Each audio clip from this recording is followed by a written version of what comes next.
Hi, I'm Andy, the Palm Springs linguist, and today I've traveled all the way from Palm Springs to Los Angeles, here at Griffith Park, where I'm going to explore the Haunted Hayride to celebrate the Halloween season, my favorite holiday, while taking a close look at euphemisms for death and dying.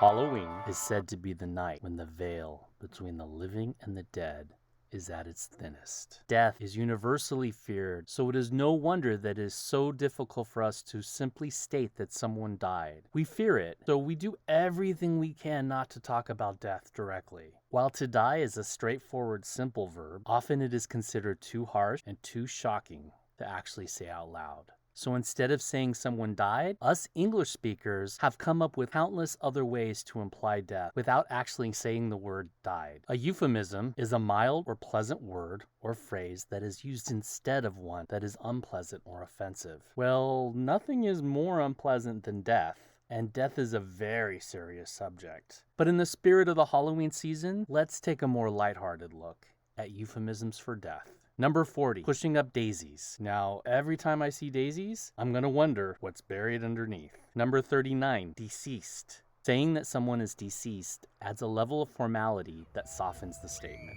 Number 38, departed. He departed conjures up visions of his soul rising from his body into the sky. Number 37, kicked the bucket. There are multiple theories as to how this phrase became associated with death. One of the theories is that it might be a reference to suicide. If someone stands on a bucket and puts a noose around their neck, then kicks the bucket, well, then the deed is done.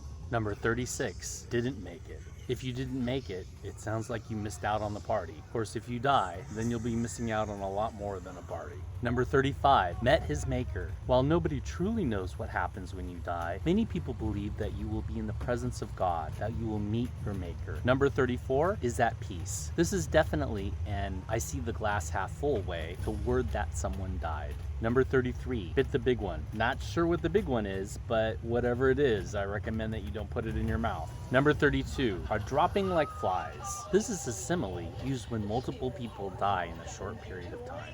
Number 31, fell off one's perch. If someone falls off their perch, it must be a long way down because you're certainly not getting back up on it. Number 30, worm food. If a dead body is buried in the dirt, then it will start to decompose and worms may have a feast on the corpse, helping the process along. Number 29 is in a better place. Earth is a pretty great place, but if you die, supposedly you go to a better place. Should we be reluctantly excited to see this better place? We won't know until it's our time, but here's to hoping this one is true. Number 28, gave up the ghost. Ghost is used here as a synonym for soul. If you give up the ghost, your soul is departing your body. Number 27, lost one's life. I hope life isn't something you can just misplace. If so, we're all doomed. Number 26, bought the farm. This is a 1950s Air Force term that means to crash or be killed in action. If you bought the farm, you can now return home, albeit not the way you were hoping for. Number 25, 6 feet under. This term likely came from London during the plague in the 1600s. Bodies were buried 6 feet under so that a farmer wouldn't accidentally plow up dead bodies in the field. 6 Feet Under was also used as the name of an HBO drama about a funeral home. In one episode, a character grieving from the death of her loved one asked the funeral director, Nate, "Why do people have to die?" He answered gently, "To make life important." And to me, that's the perfect answer. Number 24, went the way of the dinosaurs. We all know that outcome wasn't good. Number 23, croaked.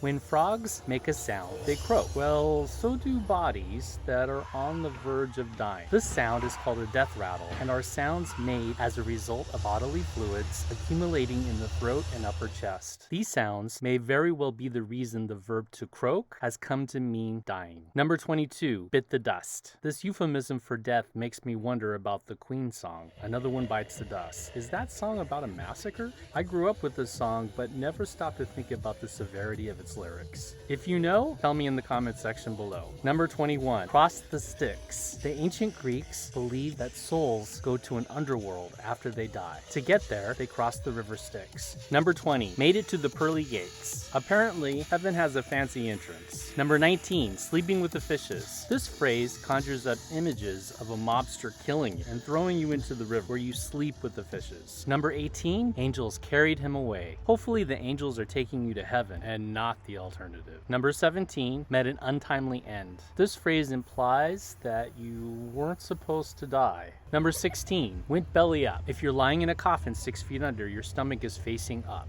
Belly up is also what happens to fish when they die. Number 15, went to the promised land. The promised land is another way to say heaven. Number 14, went to Davy Jones' locker. If you go to Davy Jones' locker, then you have drowned and are in the deep part of the ocean for all eternity. And now, unlucky number 13, went to one's last resting place. Resting is a common theme in euphemisms for death. Number 12, went to be with the Lord. This notion certainly softens the idea of dying. Number 11, cross the Great Divide. When you cross the Great Divide, you go from the living world to the dead. Number 10, hand in one's dinner pail. I suppose if you've died, you won't be eating dinner anymore, rendering a dinner pail useless. Number 9, went out with a bang. If you went out with a bang, then it sounds like you died doing something really fun. Number 8, made the ultimate sacrifice. If you made the ultimate sacrifice, then you may have died for a noble cause. Number 7, is not with us anymore. Well, where is he? Wait, perhaps we shouldn't ask. Number 6, went home in a box. How we got in the box, I don't want to know.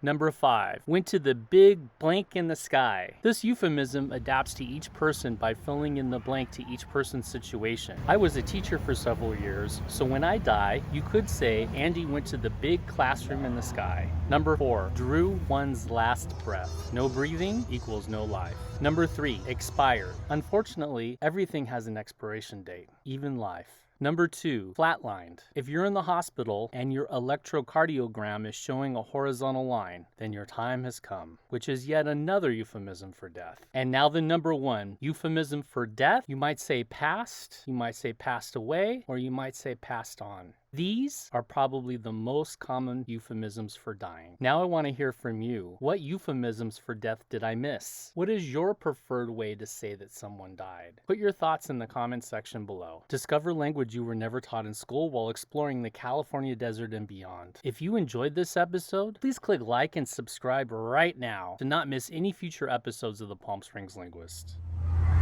I hope you enjoyed the Haunted Hayride as much as I did in Griffith Park, and that you gained some insight into euphemisms for death and dying. I'm Andy the Palm Springs Linguist, and I'm going to head back to Palm Springs so that I can be off to the pool. Happy Halloween, everyone.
Nice. Good evening. What brings you here? You look a little too alive.